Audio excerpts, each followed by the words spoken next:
The encounter. John had always enjoyed the peace and quiet of nature. His life in the city was hectic, and every few months he would retreat to his favorite spot by the lake, miles away from any sign of civilization. The lake's crystal-clear water and the tall trees surrounding it made it the perfect escape. Today was just another one of those peaceful days, or so he thought. As the sun began to set, John sat by the edge of the lake, fishing rod in hand, when something unusual caught his attention. A strange splashing noise came from the other side of the lake, much louder than any fish or animal could make. Frowning, he stood up, squinting into the distance. At first, he thought it might be a large animal, but then he noticed a small figure struggling in the water. Without hesitation, John dropped his fishing rod and sprinted around the edge of the lake. His heart raced as he got closer to the figure, which now seemed to be a young woman. But as he got even nearer, he froze for a second in shock. This wasn't just any woman. Her skin shimmered with a metallic sheen, and where her hair should have been, there were delicate, translucent tendrils moving with the water. He snapped out of his shock and dove into the lake. The water was cold, but adrenaline pushed him forward. Within moments, he reached her and grabbed her arm, pulling her towards the shore. She was lighter than he expected, almost weightless in the water.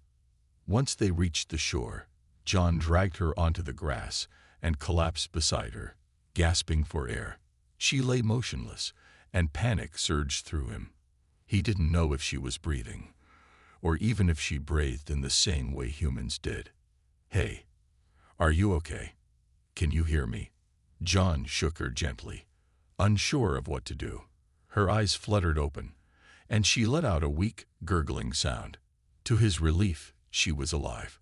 Up close, her appearance was even more alien. Her eyes were large and shimmering, reflecting the colors of the sunset. Her skin was smooth, almost like polished metal, but it was soft to the touch. She wore a strange suit that clung to her body, torn in several places. "Can you speak? What happened?" John asked, though he wasn't sure if she understood him. She stared at him for a moment, her eyes wide and full of fear. Then she tried to sit up but winced in pain, clutching her side. John took a deep breath, trying to stay calm. "It's okay. I won't hurt you. You're safe now." The alien girl turned her head slightly, as if processing his words. Slowly, she moved her hand to her chest and pressed a small device. A soft blue light emitted from it, and suddenly, her voice came through, translated into English, though the words were broken. "Thank you for saving me," she said, her voice shaky and full of exhaustion. "I'd lost control. Ship. Crash." John blinked, still trying to wrap his head around what was happening. "You're an alien." She nodded, her expression a mix of pain and gratitude. "My name, Tara. I come from far away. I lost everything." John sat back on his heels, his mind racing. He had just rescued an alien girl from drowning in the middle of nowhere. This was not something he had ever expected to happen. The reality of the situation was starting to sink in, but there was no time for questions. Tara's breathing was shallow, and she was clearly injured. John knew he needed to help her, but he had no idea how. He couldn't just take her to a hospital. She was an alien. "Look, I don't know what to do here," John said, glancing around as if expecting someone to appear with answers. "But I'm not going to lead you out here. My cabin is just a little way up the hill. Can you walk?" Tyra tried to stand, but her legs gave way under her. John quickly caught her, supporting her weight. She looked at him, her eyes filled with trust and vulnerability. She nodded, indicating that she was ready to try again. With Tara leaning heavily on him, John carefully guided her up the hill toward his cabin. Every step was slow and painful, but they eventually reached the small wooden structure nestled among the trees. John opened the door and helped Tara inside, laying her down on the couch. "Just rest here for a bit," he said gently, grabbing a blanket and covering her. "I'll get some water." As he moved to the kitchen, John's mind was buzzing. He had so many questions, but for now, the most important thing was making sure she survived the night. Who was she really? Why was she here? And what was going to happen next? Little did John know, this encounter would change his life forever. A stranger's secret.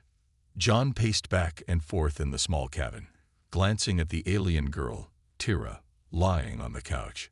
Her breathing was still shallow, and her metallic skin glistened under the dim light. He had brought her water, but she hadn't drunk much. Clearly, she needed more than just rest. What now? John muttered to himself. The reality of having an alien in his living room was overwhelming. He knew he couldn't call for help. No one would believe him, and even if they did, it could lead to trouble for Tira. There was something in her eyes when she had spoken, a deep fear beyond her physical injuries. She wasn't just lost, she was running from something. John sat on a nearby chair and sighed. I need answers, but I don't want to push her too hard. He glanced at the small device she had pressed earlier, the one that had translated her words. Maybe that could help. As he reached out to pick up the device from where it had fallen, Tira stirred, her eyes fluttering open again. She looked at him, her gaze softer now, though still filled with pain. You saved me, she said, her voice more stable. Thanks to the translator. I owe you my life. John sat back, holding the small device in his hands. I just did what anyone would do, but I need to understand what's going on. You said you crashed. What happened, and why are you here? Tira hesitated, her eyes glancing away as if the truth was too difficult to share. After a moment, she took a deep breath.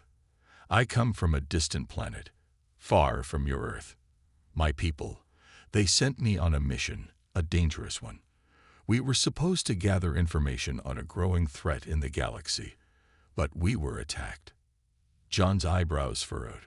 Attacked? By who? The Rithians, she whispered, her voice trembling. They are an ancient species, powerful and ruthless. My ship was ambushed. They wanted me, or rather, what I was carrying. My people entrusted me with something they must never have. John leaned forward, his curiosity piqued. What is it? What are they after? Tira's hand trembled as she lifted it to her chest, revealing a small glowing crystal embedded in the fabric of her suit. The light pulsed faintly, almost in sync with her heartbeat. This crystal, it holds unimaginable power. My people created it to protect us from the Rithians, but if it falls into their hands, it could doom the entire galaxy. John's heart raced. And now they're after you. Tira nodded weakly. They will stop at nothing. I thought I could escape, hide on a planet like Earth where they wouldn't find me. But my ship malfunctioned, and I crashed. John stood up, running a hand through his hair. This was much bigger than anything he had expected. He had just wanted a peaceful weekend by the lake, and now he was tangled in some galactic conflict. So what do we do? I mean, can we destroy this crystal? Tira shook her head, her eyes wide with fear. It can't be destroyed, not without causing a catastrophic event. The only thing we can do is hide it, or find someone strong enough to protect it. John looked at her, realizing the weight of the situation. He wasn't sure if he was that person, but at the moment, Tira had no one else to rely on. All right, first things first. You need to rest and heal. We'll figure out a plan later. Tira gave a small nod, her expression one of gratitude mixed with exhaustion. Thank you. Again. You've already done more than I could have hoped.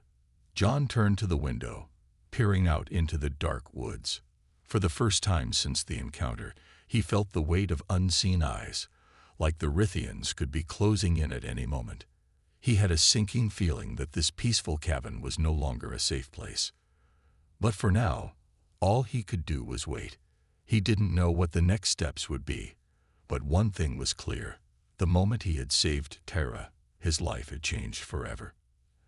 As the night deepened, John sat in silence, his mind racing with the possibilities. There was a galaxy beyond Earth's boundaries, full of dangers and mysteries, and somehow he was now part of it. And though he didn't know what the future held, he felt a strange sense of resolve. For better or worse, he was ready for whatever came next. Unseen threats. The next morning, John woke with a start, his mind still foggy from the previous night's revelations. He rubbed his eyes, trying to shake off the surreal feeling that had gripped him ever since Tira crashed into his life. He glanced over to the couch where Tira was resting. Her breathing seemed more even, but the faint glow from the crystal in her suit still pulsed, a constant reminder of the danger they were in. John moved quietly into the kitchen, making some coffee, though his thoughts were anything but calm. As the coffee brewed, his eyes drifted toward the window. The woods around his cabin seemed quiet, too quiet. Suddenly, a low hum vibrated through the air, just on the edge of his senses. It wasn't loud, but it was enough to send a shiver down his spine. He set his mug down, walking cautiously toward the front door. When he stepped outside, the world seemed normal. Birds chirped, and the morning sun bathed the trees in golden light. But something was off. John squinted, scanning the tree line. Then he saw it, a brief shimmer, like light bending unnaturally around an object. It was faint, but unmistakable. "Damn it," he muttered under his breath. They were being watched. He rushed back inside and quickly locked the door behind him. Tira was awake now, sitting up with concern on her face. "What's wrong?" she asked, her voice shaky. "They found us," John said, his voice tight. "I saw something in the woods, a cloaked ship or a drone. I'm not sure. But they're here." Tara's expression darkened as she struggled to her feet. The Rithians. They must have traced the energy signature from the crystal. John cursed under his breath. "We need to leave now." Tara winced as she stood, clearly still weak from her injuries. John hurried over to support her. "Can you walk?" he asked, worry lacing his voice. "I'll manage," she replied, though her steps were unsteady. John grabbed a backpack, stuffing it with essentials, some food, water, and a first aid kit. He also retrieved an old hunting rifle from the corner of the room. He wasn't sure how much use it would be against aliens, but it was better than nothing. "We can take my truck," John said as he slung the bag over his shoulder. "It's not far, and it should get us out of here fast enough." Tara nodded, her eyes filled with a mix of fear and determination. Together, they headed toward the back door, avoiding the front where John had seen the shimmer. As they crept outside, the tension was palpable. Every rustle of leaves, every snap of a twig seemed amplified, and John's heart pounded in his chest. He kept a firm grip on the rifle, scanning the woods for any sign of movement. They made it halfway to the truck when Tara suddenly froze. "Wait," she whispered, her voice urgent. John stopped in his tracks, his blood turning cold. "What is it?" he asked, his voice barely audible. Tyra's eyes darted around, her expression grim. "They're close. I can feel them. They've deployed their hunters." Before John could react, a loud crack echoed through the trees, and something streaked past them, smashing into a nearby tree with incredible force. Splinters flew through the air, and John instinctively pulled Tara behind him, raising his rifle. "Run," he shouted. They bolted toward the truck, their feet pounding the forest floor. Behind them, more projectiles whizzed past, each one missing by mere inches. The Rithians weren't playing around anymore. They were out to capture, or worse. John could see the truck now, just a few dozen yards ahead. His heart raced as they pushed forward. But just as they were about to reach it, the air in front of them shimmered. A towering figure materialized from thin air, its reptilian eyes gleaming with malice. The Rithian stood over 7 feet tall, its dark, armor-like skin blending into the shadows of the forest. It held a sleek alien weapon in one hand, aimed directly at them. John skidded to a halt, raising his rifle instinctively. He had no idea if it would work against the alien, but he wasn't about to go down without a fight. The Rithian cocked its head, as if amused by John's defiance. Its weapon hummed with energy, the tip glowing ominously. Suddenly, Tara stepped forward, her hand glowing with the light from the crystal. She raised it toward the Rithian, and for a moment, the creature hesitated, its eyes narrowing. "You will not take me," Tara said, her voice stronger than John had ever heard it. The crystal flared brightly, and the Rithian took a cautious step back. John's eyes widened in surprise. Whatever power the crystal held, it seemed to be enough to make even the Rithian think twice. But the moment of hesitation was brief. The Rithian roared, raising its weapon again. John knew they had seconds before things went bad. "Tara, now," he shouted. In a flash, the two of them dove for the truck. John yanked the door open and shoved Tara inside before jumping into the driver's seat. He twisted the key in the ignition, and the engine roared to life. Without a second thought, John slammed his foot on the gas, the truck tearing through the forest as the Rithian fired after them. They sped down the narrow road, the alien still visible in the rearview mirror, its form growing smaller as they put distance between themselves and the cabin. John's hands shook as he gripped the wheel, his mind racing. They were far from safe, but for now, they had survived. The alien pursuit. John's hands gripped the steering wheel tightly as the truck roared down the narrow forest path, kicking up dirt and leaves. His heart pounded in his chest, still reeling from their close escape. Next to him, Tara was slumped against the seat, her face pale and her breathing shallow. "Are you okay?" John asked, his voice tense as he glanced over at her. "I'll be fine," Tara replied, though her voice was weak. "We need to keep moving. The Rithians won't stop until they have me." John clenched his jaw, pushing the gas pedal harder. The truck bumped and swayed along the uneven road, but he kept his eyes focused ahead. They had a few miles to go before they reached the highway. If they could make it there, maybe they could outrun the Rithians for good. The sound of distant humming echoed through the trees, sending a chill down John's spine. He knew what it was. Rithian ships scanning the area for them. The technology the aliens had was far more advanced than anything on Earth. Their cloaking abilities, their weaponry, it all felt like something out of a nightmare. John's mind raced as he tried to come up with a plan. His cabin had been remote, but the Rithians had found them easily enough. Where could they go that would be safe? He needed more information, something to give them an edge. "Do they have any weaknesses?" John asked, his voice tight as he kept his eyes on the road. "Anything we can use against them?" Tara frowned, her brow furrowing as she thought. "Rithians are strong, but they're not invincible. They rely heavily on their technology and advanced weapons. If we can disrupt their systems, even for a short time, we might stand a chance." "Disrupt their systems," John repeated. "Like EMPs or something?" Tara nodded. "Exactly. Their ships and suits are powered by a complex energy network. If we can find a way to interfere with it, we could level the playing field." John's mind clicked into gear. "I might know someone who could help. A friend of mine from the military. He's a tech genius. He's worked on all kinds of experimental equipment." Tara's eyes widened. "Do you trust him?" "With my life," John said, determination setting in. "He'll know what to do." The truck hit a patch of smoother road as they approached the highway. John glanced in the rearview mirror, seeing nothing but trees and the fading dirt road behind them. For now, they seemed to be in the clear. As they merged onto the highway, John's mind was already calculating their next steps. His friend's place wasn't too far, a few hours' drive at most. But would they have that much time?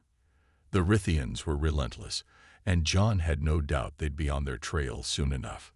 The highway stretched out before them, empty and eerily quiet. John kept the truck at a steady speed, glancing at Tara every now and then to make sure she was okay. Her breathing was still labored, and her hand hovered over the glowing crystal embedded in her suit. "It won't give up," Tara said after a long silence, her voice barely above a whisper. "Not until they have what they want." "And what exactly do they want?" John asked, his curiosity finally surfacing. "Why are they so desperate to capture you?" Tyra hesitated, her eyes distant as if reliving a painful memory. "The crystal I carry, it's not just a power source. It's something far more valuable. It holds the key to a technology that could change the balance of power in the galaxy." The desperate fight. The night sky above the highway crackled with eerie light as the Rithian ships descended from the clouds. John's heart raced as he steered the truck off the main road, veering onto a hidden path that led deeper into the forest. The dense trees offered some cover, but he knew it wouldn't last long. "They're getting closer," Tyra said, her voice tight with fear as she peered out the window. The soft glow of her crystal flickered in response to the alien technology around them, like a beacon. John clenched the steering wheel. "We need to lose them. Fast." Tyra's breathing was labored, but she nodded in agreement. "If we can get to your friend in time, maybe we still have a chance." The truck bounced over rough terrain as John pushed it harder, the roar of the Rithian ships growing louder. The hum of their engines sent chills down his spine. These weren't just enemies. They were predators, relentless and merciless. Suddenly, the night lit up with a bright flash, and the ground behind them exploded in a shower of dirt and debris. John swerved violently to avoid another blast. "They're firing at us," Tyra gasped, gripping the dashboard for support. John cursed under his breath. "I know. Hold on." He hit the accelerator, pushing the truck to its limits. The forest blurred around them as he swerved between trees, trying to stay ahead of the Rithians' weapons. But it was clear they couldn't keep this up for long. The alien ships were too fast, too powerful. Tyra reached for the crystal embedded in her suit, her fingers trembling. "There's one last thing I can try, but it's dangerous." John glanced at her, his face tense. "What do you mean?" "The crystal can create a temporary shield," Tyra explained, her voice strained. "It could buy us some time, but it'll drain me completely. I won't be able to fight after that." John's mind raced. They were out of options. If they didn't do something now, they'd be dead in minutes. But he didn't like the idea of Tyra sacrificing herself to save him. "No way," John said firmly, dodging another explosion. "We'll find another way." "There is no other way." Tyra's voice cracked, desperation in her eyes. "If we don't stop them, we're both dead. Let me do this, John." John's jaw tightened. He hated feeling helpless, but he knew Tyra was right. They didn't have time for second guesses. He nodded reluctantly. "Okay. But don't you dare give up on me, you hear?" Tyra gave him a weak smile. "I won't." She closed her eyes and placed both hands over the glowing crystal. A low hum began to resonate from it, growing louder with each passing second. The air around them seemed to shimmer as an invisible force spread outward, wrapping the truck in a protective bubble of energy. The next blast hit the shield with a deafening crack, but the truck remained intact. John could barely believe his eyes. Tyra's shield was holding. The Rithian ships fired again, but each time their attacks were absorbed by the shimmering barrier. John took advantage of the brief reprieve, driving deeper into the forest and putting more distance between them and their pursuers. Come on," he muttered under his breath, hoping they could stay ahead long enough. But as the minutes passed, the glow of Tyra's crystal began to fade. Her body slumped against the seat, exhaustion etched on her face. John's stomach twisted with worry. "Tyra, are you okay?" he asked, his voice filled with concern. She barely managed to nod. "Just keep going. I can't hold it much longer." John's heart pounded in his chest. The shield was their only lifeline, but it was clear Tyra was at her limit. He couldn't let her sacrifice be in vain. Up ahead, the faint lights of a cabin came into view, his friend's hideout. Relief flooded through John as he realized they had made it, but there was no time to celebrate. The Rithian ships were still behind them, and their shield was moments from collapsing. "We're almost there," John said, his voice urgent. Just hang on a little longer. Tyra didn't respond. Her eyes were half closed, her breathing shallow. The glow from her crystal flickered weakly. John floored the gas pedal, the truck barreling toward the cabin. Just as the last remnants of the shield faded, they skidded to a halt outside. John jumped out, rushing to Tyra's side and pulling her from the truck. "I've got you," he whispered, cradling her limp body as he ran toward the cabin door. Before he could knock, the door swung open, revealing a burly man in his 50s, his face hardened by years of military service. His eyes widened when he saw the state of Tyra. "John, what the hell?" "No time to explain," John interrupted, carrying Tyra inside. "We need your help. Now." The man, Mason, quickly ushered them in and locked the door behind them. "What kind of trouble are you in?" "Rithians," John said breathlessly, laying Tyra on the couch. "They're after her. They won't stop." Mason's expression darkened. "Rithians. You sure?" John nodded, his face grim. "They want her crystal. If they get it, it's over for all of us." Mason cursed under his breath and rushed to a hidden panel in the wall, revealing a stash of high-tech gear. "All right, let's see if we can give those bastards a real fight." The final stand. Mason worked quickly, pulling out various weapons and gear from his hidden arsenal. His face was a mix of determination and anger as he set them up on the table. John watched, his body tense, as Tyra lay on the couch, still barely conscious. The crystal in her suit had dimmed almost completely, and she looked fragile, like a fading ember. "You've got some serious nerve bringing Rithians here," Mason muttered, tossing a rifle to John. "But if they're coming for that girl, we'll give them a fight they won't forget."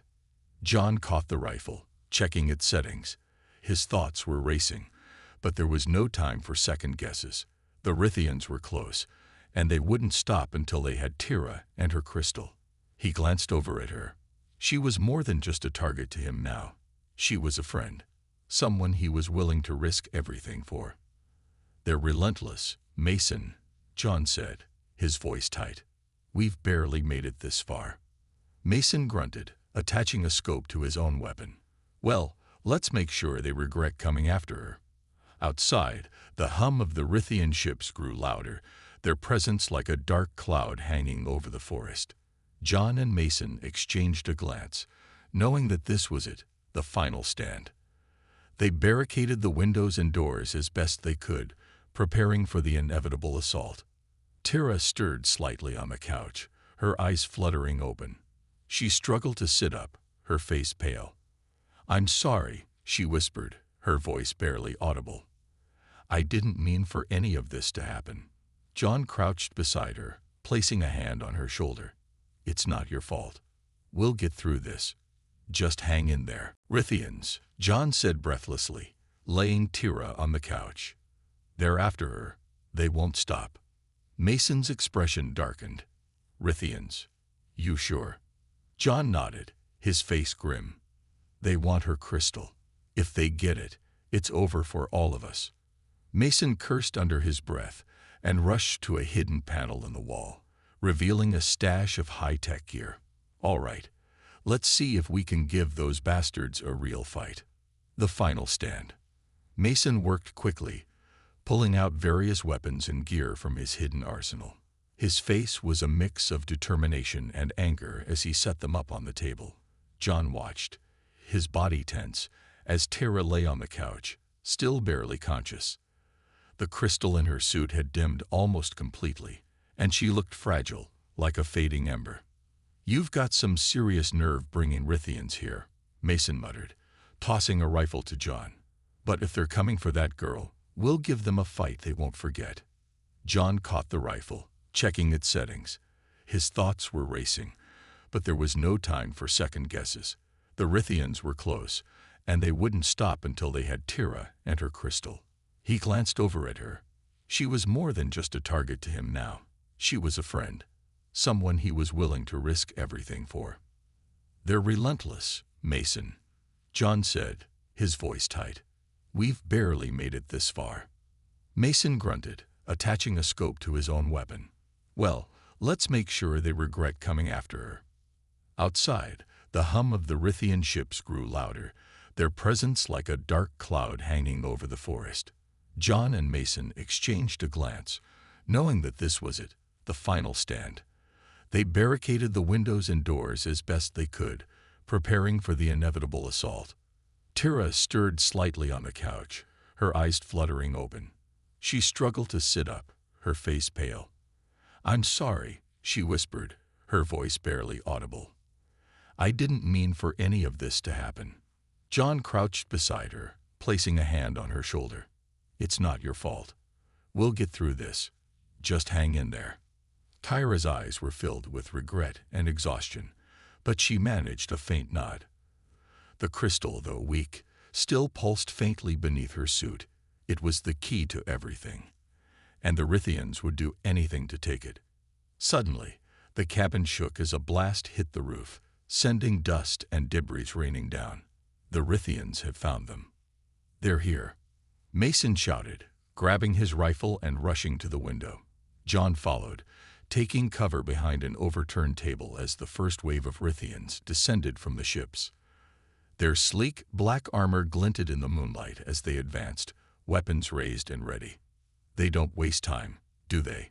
John muttered, peeking through the barricaded window. Mason smirked, his finger on the trigger. "Let's give them a welcome they won't forget." With a deafening crack, Mason fired the first shot, taking down a Rithian soldier in the front line. John followed suit, his rifle blazing as they unleashed a hail of bullets at the advancing enemy. The Rithians returned fire, their plasma rounds lighting up the night sky as they bombarded the cabin. The small hideout shook with every impact, the walls barely holding together under the relentless assault. John gritted his teeth, his heart pounding as he took down another Rithian.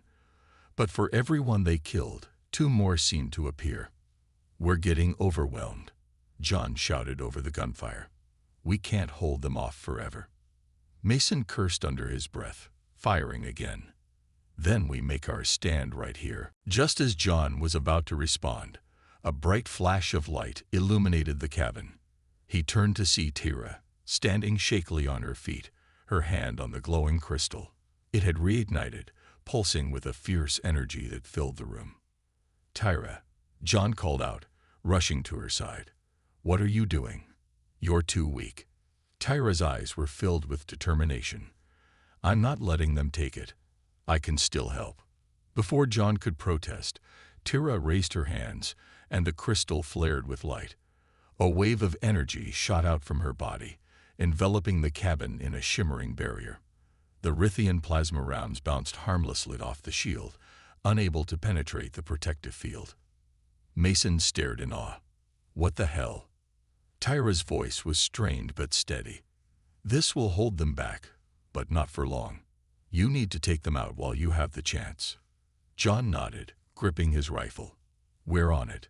With renewed determination, John and Mason opened fire again, their shots hitting true as the Rithians struggled to get past Tira's shield. The tide was turning, but the battle was far from over. The enemy kept coming, wave after wave, and Tira's strength was fading fast. "John," Tira whispered, her voice trembling, "if I can't hold on." "You will," John interrupted, his tone firm. "We're not giving up. Not now." But even as he said it, he could see the toll the fight was taking on her. The shield flickered, growing weaker with each passing moment. Time was running out. Mason fired a burst at a group of Rithians, taking them down in quick succession. "We need a plan. Fast. We can't keep this up." The unexpected reward. John and Mason raced through the dense forest, carrying Tira's fragile body between them. The shattered remains of the crystal lay back at the cabin, and without its energy, Tira's condition was deteriorating fast. Her breathing was shallow, her face pale, and her once bright eyes were now half closed. Mason, who had been mostly silent through their escape, glanced over at John. "We need to find help fast. She doesn't have much time." John's heart pounded in his chest as he nodded, his mind racing. Tira had risked everything for them, for Earth, and now she was on the verge of death. He wasn't going to let her die, not after everything they had been through. They arrived at a clearing where their small ship was hidden under camouflage netting. With swift, practiced motions, John uncovered the ship and activated the launch sequence. Mason helped place Tira gently inside, strapping her in as the ship's systems hummed to life. As the ship ascended into the sky, breaking through the clouds, John could see the devastation left behind. The Rithian forces had been completely obliterated, but at a tremendous cost. He kept his eyes on Tira, her chest rising and falling weakly. "There's a medical station on the moon of Caltrine," Mason said, punching coordinates into the navigation system. "They might be able to help her." John nodded but couldn't shake the fear gripping his heart. Time was running out. The journey to Caltrine was agonizingly slow, even though Mason had pushed the ship to its maximum speed. Every moment felt like an eternity as John kept vigil over Tira, holding her hand and silently willing her to stay alive. By the time they reached the medical station, Tira was barely clinging to life. Medical droids quickly took over, carrying her to the emergency ward while John and Mason watched from behind a glass wall. "She'll make it, right?"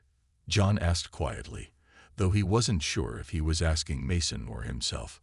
Mason glanced at him, his normally gruff exterior softened by the weight of what had just happened. "She's strong. Stronger than any of us. She's got a chance." Hours passed, with John pacing back and forth outside the medical bay. Mason sat nearby, polishing his weapons as a distraction, but even he couldn't fully hide his concern. Finally, the head medic, a tall, slender alien with glowing eyes, approached them. "The procedure was difficult, but she's stable for now. It will take time, but with the right care, she should recover." John let out a breath he hadn't realized he'd been holding. Relief flooded his system, and he felt the weight of everything crashing down on him. Tira was going to live. Days passed, and Tira slowly regained her strength. John visited her every day, sitting beside her bed, telling her stories about Earth and their adventures. Though still weak, she smiled at his tales, her spirit unbroken. "I thought I was done for," Tira said one afternoon, her voice still raspy but growing stronger. "I didn't think the crystal would save any of us." John shook his head. "You were incredible, Tira. You saved us all. Earth owes you more than we could ever repay." Tira's smile softened. "I didn't do it for Earth. I did it because I found something worth protecting, a place where I felt I belonged."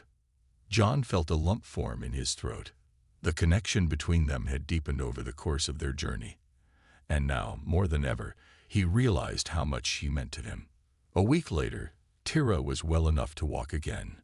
John and Mason helped her onto the ship, preparing to take her back to her home planet. As they lifted off, Tira looked out the window at the stars, her eyes filled with emotion. "I don't know what's waiting for me back home," she said softly. "But after everything we've been through, I know I'm not the same person I was when I left." John smiled, placing a hand on her shoulder. "None of us are." The journey back to Tira's planet was peaceful, a stark contrast to the chaos they had just endured.